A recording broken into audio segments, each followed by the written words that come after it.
Donk Nation, Jackson, Janet's greetings and welcome to your daily dose of Donkey with Ginger. It's your boy, the Viking Donkey, bringing you some nonsensical Steelers talk. We got Gingy, we got a big contract, but Gingy, first and forefront in all of football talk right now, are strip clubs in a professional environment? Gingy, gotta keep it nonsensical, have to start on this topic. Gingy in the house, hanging out. Well, they always have been, right? I think the business gets done there. Only if I they don't know serve what type food. of business. Only if they serve food. Yeah, you on the lunch hour business deals at the strip Yeah, club. exactly. Yes. I don't know, Donkey. I can't say that I've ever particularly done one there, but some people do. If you're curious why this is where we're starting, the head of the NFLPA just had to resign because apparently he charged $3,000 worth of visits to strip clubs to the NFLPA. So yeah, that's kind of fun. They're looking for a new interim one right now. There's a couple names being floated around, but the reasons for people going down recently, from the NFLPA going to strip clubs to CEOs of companies going to Coldplay concerts and ending up on kiss cams. Gingy, don't people know better now in modern times that nothing you do outside your house and half the stuff you do inside your house, it's going to get out there, so you just better be ready for it? Like, when are these people going to learn? If the CEO and other what was it, HR personnel, I don't know what the title was, director, blah blah blah. The chief of HR, if they didn't dodge so hard, yeah, she would have just planted a kiss, dude. Planted a kiss on him, it's over. No one knows. It would have been contained to the arena. It wouldn't have fled out into the internet. You wouldn't have some old Coldplay lead singer bastard calling you out. You see what I'm saying? If there wasn't the call out, if they would have sold it, it probably would have flew. I don't know. Somewhat self-inflicted. 100% self-inflicted. She does the "oh my god, I got caught" face instead of just plant one on him and it's done over. No one knows about it. Ooh, two old people kissed on the kiss cam. Hooray! I feel the same way. Could have been avoided. I'm still not saying they weren't going to get found out that way, but boy, oh boy, that's the worst reaction they could have had if they're trying to stay low profile. Yeah, no doubt about that. But that's not too much different from an NFLPA head charging the NFLPA for a strip club visit. Dude, $3,000. Do you know how much money that guy's making as the head of the NFLPA? Dude, it's a strip club. Show up with dollar bills. What the hell are you doing using a charge card? I don't know, Donkey. I don't think they let you swipe the cheeks with those yet. I mean, come on, man. Yikes. I had not considered that, Donkey. But now I wonder.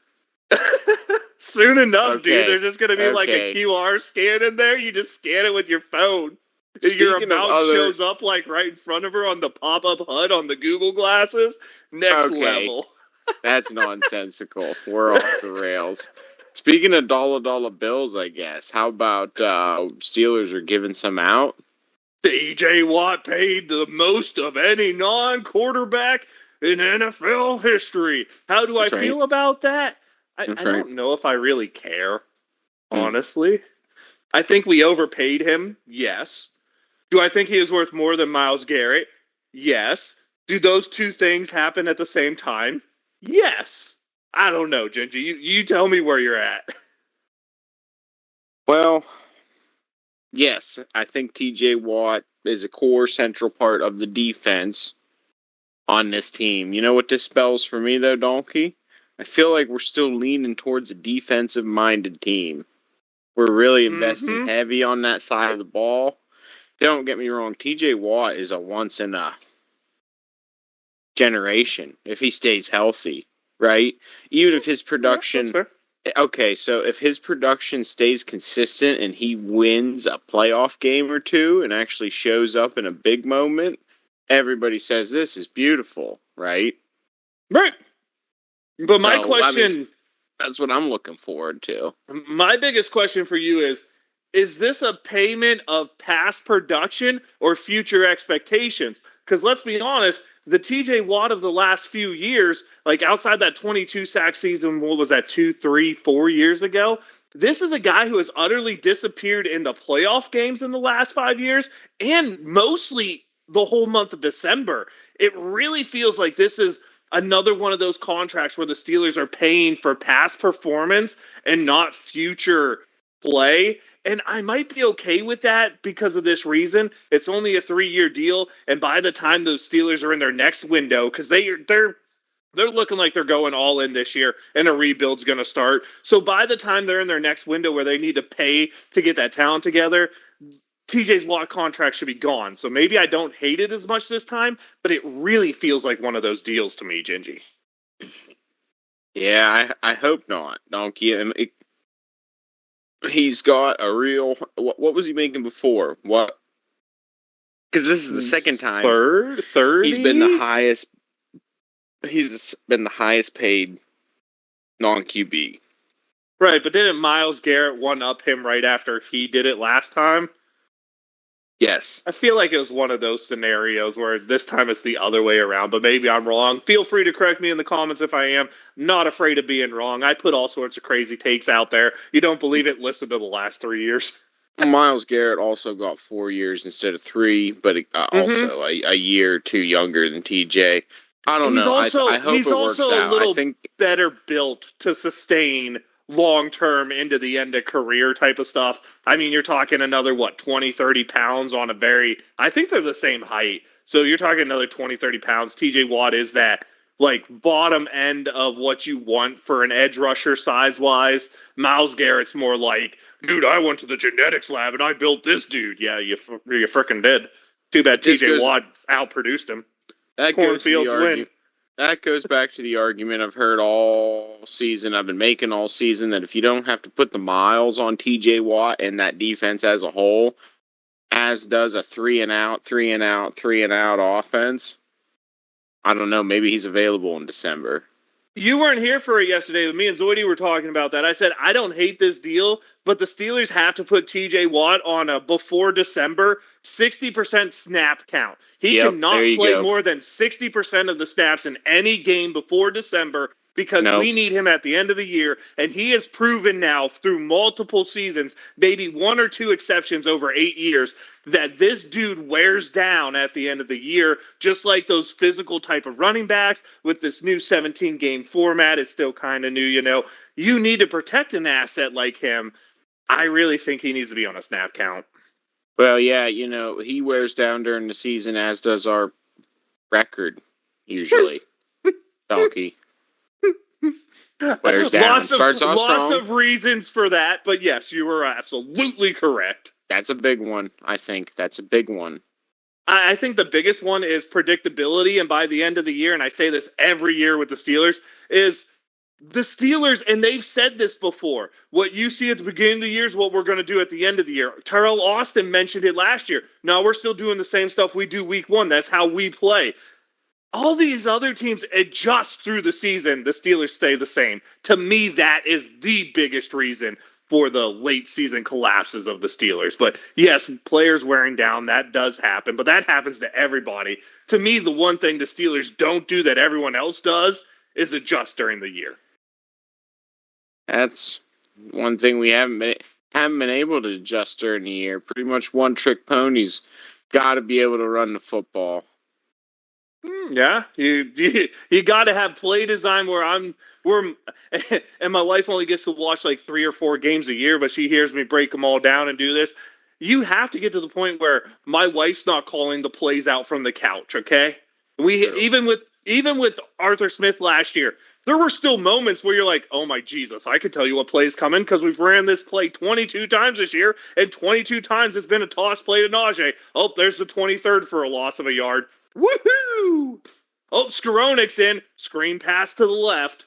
Like, dude, I don't think the Steelers understand, well, this personnel's better for this play type. Yeah, but that only works if you set that play up with a different play later. Like, oh, Skoronek's in here for a screen. We're going to throw it deep this time, you know, catch him off guard. But neither here nor there. We should get back to the TJ Watt talk. You happy with the deal all in all, Gingy, or little sus of what's going on with it? Well, I think it defines the identity of what the Steelers are continuing to try to be, which is a little bit concerning because it's not offensive Outdated. Football. Yeah. They're staying outdated. I will agree with you there. But you got to be a defense that's just absolutely stellar. You still have to have an offense that can support it.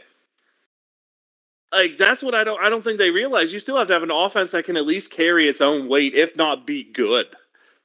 I'm not saying defense can't win you games. It certainly can. I don't think this team's in a terrible spot.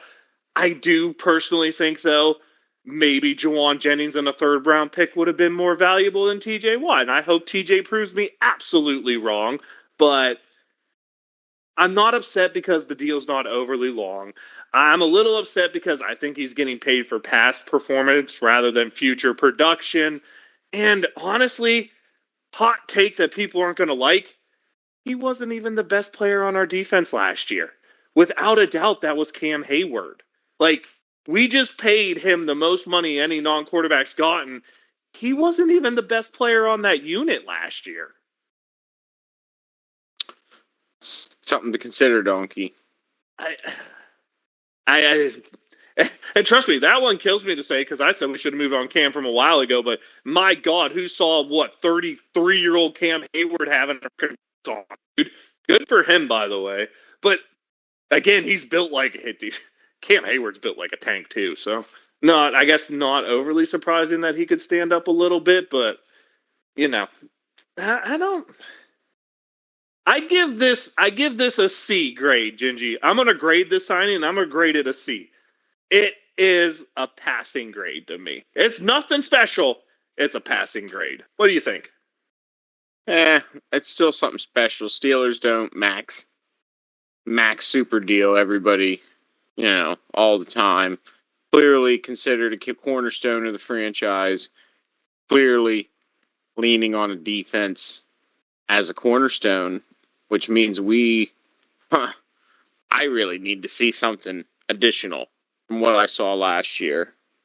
You know what? You say that, but this is kind of an ironic point to me, Gingy, and maybe I'm fully wrong with this, but who was the last defensive player we re-signed that wasn't given the max type of deal, right? Right. I can't recall right off the top of my head. Because think about it.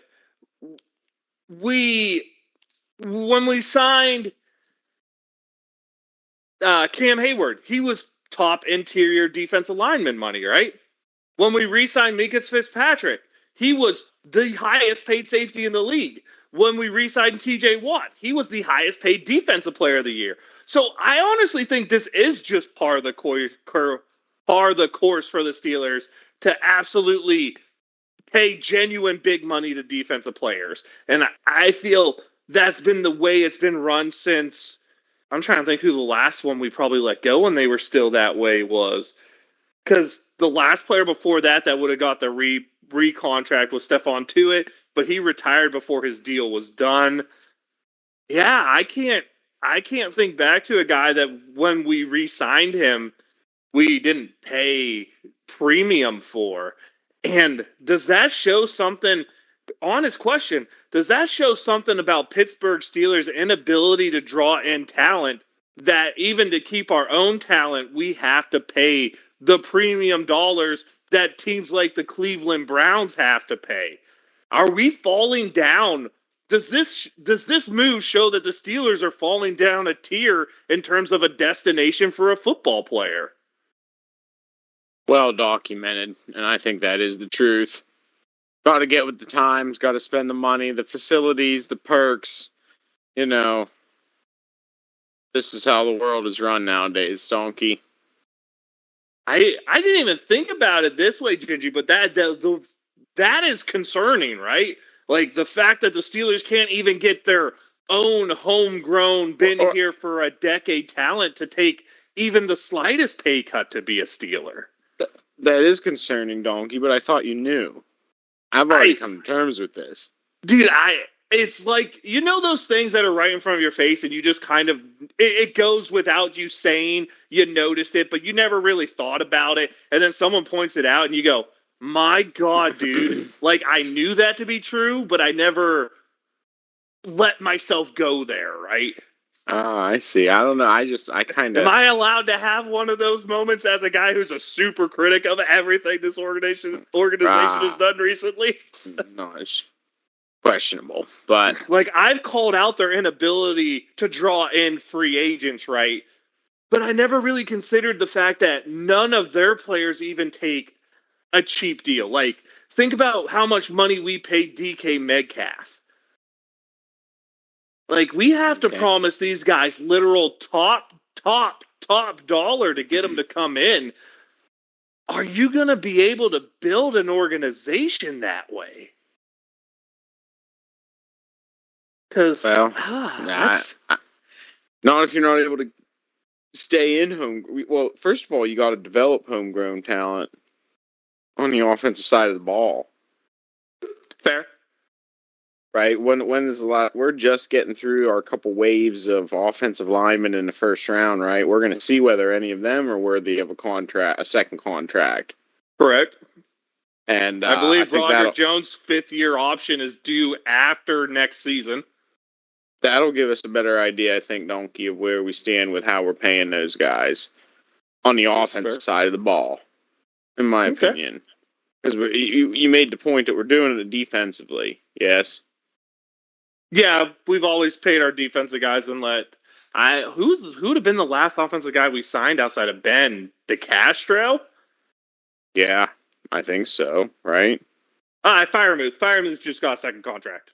There's an That's true. easy option. There's an easy option around my face, and we sure as hell overpaid Pat Firemouth. So I guess it's just the way it has to be. Like right there, you're talking a Pennsylvania kid went to Penn State, played for the Steelers, and we still have to overpay him in terms of what he's worth value wise. That's what's happening. Like I said, I That's a thought you knew. I thought you that's a knew. scary place to be. I did. I what do you want to call that? Subconsciously knew. Hmm, It's just not. It's definitely not I something see. I've ever had put in my face. And I'm gonna be honest with you, Gingy. I don't like it. I don't like it one bit. I like when Pittsburgh was a destination that people wanted to, come here because we were competing for Super Bowls. You bring it. I don't even know if that's ever really been the case, but it wasn't a. This team wasn't full of top paid. Every position had to be a top paid guy because we couldn't draw in any other talent. I mean, the only spot that we seem to be getting discounts at anymore is we go shopping at the discount quarterback store. And I don't know if that's a good thing or not. Well, we're going to the. Feels like going to the old folks' home, Well, I right? think the biggest slap in the face to me is when it was reported that the Steelers had offered Sam Darnold more money than Seattle, and he never really even considered the Steelers. Like, I don't blame him. If I was a quarterback, I sure as hell wouldn't put my I would not park my car in that garage, so to say. I But mean, I think DK is kind of a big sell. you hear that, but with DK being the big sell, name me an offensive weapon that's come here. I'm not sure, Donkey. That's what I mean. I mean, we could say DK was a big sell, but I'm not sure he's any bigger of a sell than George Pickens was Let's to a quarterback. let's hope so. I, I've said this before.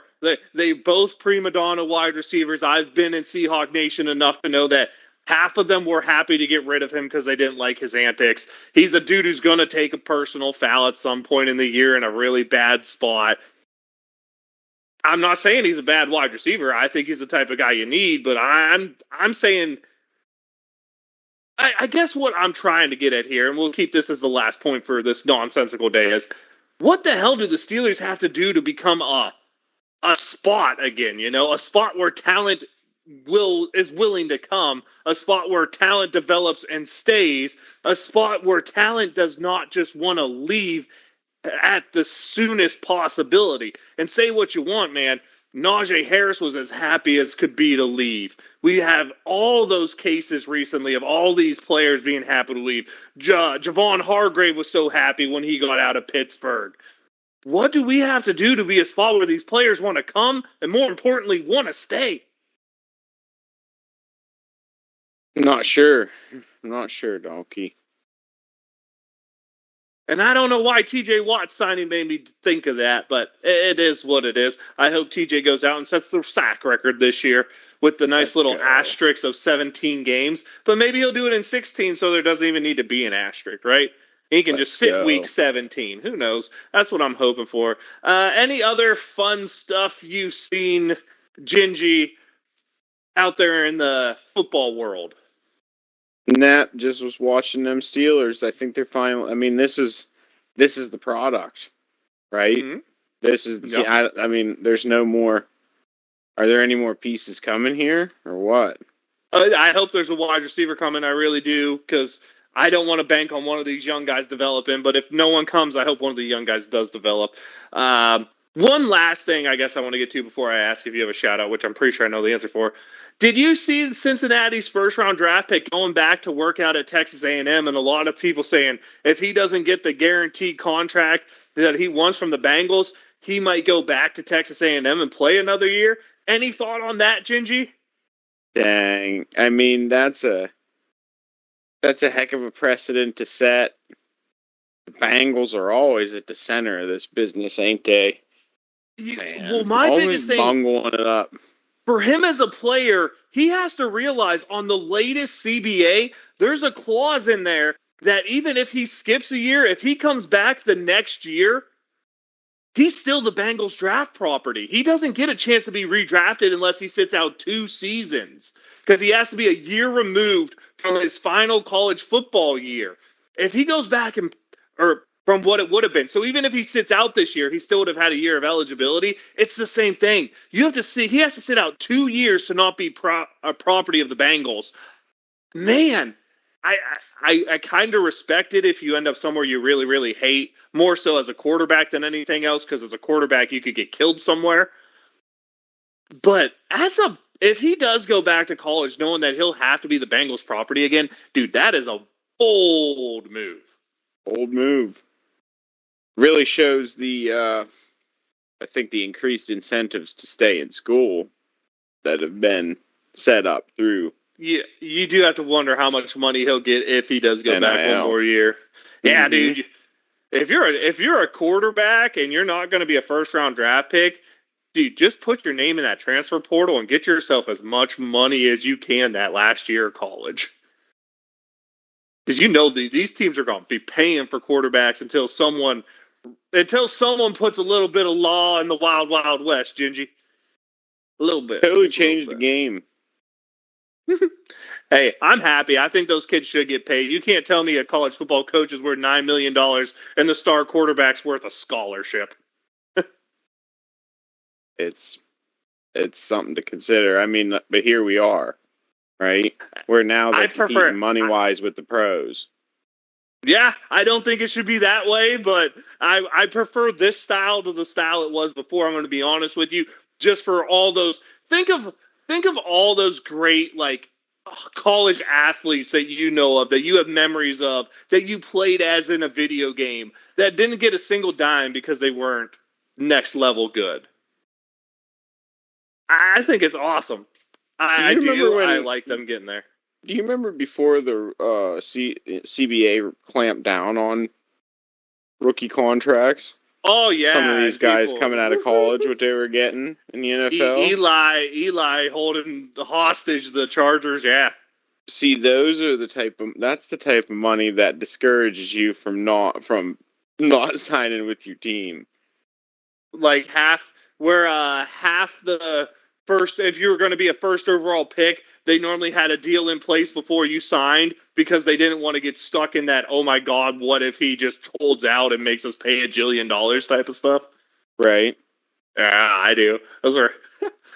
I do. I won't say those were good, days, but those were some entertaining holdouts. That's for darn sure. Those were days, Donkey, getting old enough now. Those were days when the draft started at 11 a.m. on Saturday morning, Donkey. Yep. You ain't And wrong not on at 8 that. p.m. on Thursday night, okay? No, where it was a And you whole watched weekend. that dang thing till like 11 p.m. the night of. Radio City Music Hall had just the true diehards there on day 2. Yeah, dude, I remember all that. I remember all those ones. Those were I remember. good fun times. Last question then. How long till NFL contracts are fully guaranteed? 1 or 2 more CBA negotiations, which means either what, like 2 or 6 more years? It's going to be hard to do. It's coming. With the injury data. What are we going to see now? Is it going full NBA? Like it's full gonna, on load management? No, I think it's going to be... No, I don't think it's going to be load management. I feel it's more going to be, and you're right with the NBA on this, I believe the NBA has a system where if you have an injured superstar, you still have to pay them, but you can write off that money against your salary cap. It's like you get a 30 million salary cap waiver, right? And it lets you go sign someone else. I do see that as the way to, especially in football, as the way to circumvent career-ending injuries is you get the ability to write off, right? Yeah, and let's be honest here, dude. These football teams make so much money, it should be fully guaranteed. And even if it's not like fully guaranteed against the cap, like say you cut a player, only that season's salary counts against the cap, but you still have to pay that player, much like a baseball deferral system, right? That person still gets paid, but they don't really count type of deal. I also see that being a part of it, but these players put way too much out there. Every other sport is doing it. Football's going to have to fully guarantee contracts at some point. You let me know when Jerry Jones says yes to that. Well, then, so you're thinking 2 CBAs? Because I don't see him there for that many. Ha. That'll be the truth, Donkey. You tell me when Jerry Jones is okay with having no football season because he won't guarantee contracts.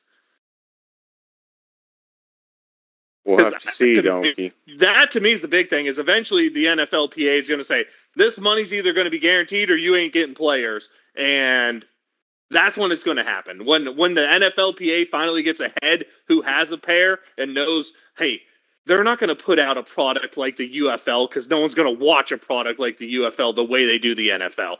They're not going to want to watch Tamu being the quarterback over Patrick Mahomes, right?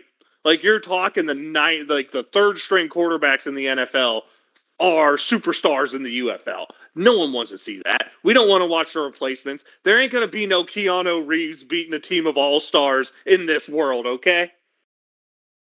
I agree with you, Donkey. But anyway, Gingy, let's wrap it there. Do you have any shout-outs this week? Nah, no shout-outs. Dude, I have to give a shout-out to the Pirates A-ball affiliate, the Greensboro Grasshoppers. They threw 2 perfect games in a 9-day period. That means all 27 batters who came up made an out on that at-bat. That's nuts when you consider in the history of Major League Baseball, which goes back to the 1800s, there's been something like less than 30 perfect games thrown in the history of Major League Baseball. The Greensboro Grasshoppers, now minor leagues, a little bit easier probably, threw 2 of them in 9 days. What a rush it had to be on that team down there doing that type of stuff, man. That's pretty sweet. That is pretty awesome. I like that one. Anytime I get to shout out something crazy, that's fun to do. And I gotta let you know, I'm the Viking Donkey. That's Viking_Donkey at Twitch, at Twitter. Your daily dose of Donkey of Ginger is the awesome YouTube channel where you get this fun content. I think we did a good job keeping it nonsensical this week. So let us know in the comments if we didn't. But Gingy, let them know how we're leaving. Mutant Gingy in the house. We're nonsensical. We got a team, baby. Let's go. Put it together. Wave them if you got them. Here we go, Steelers.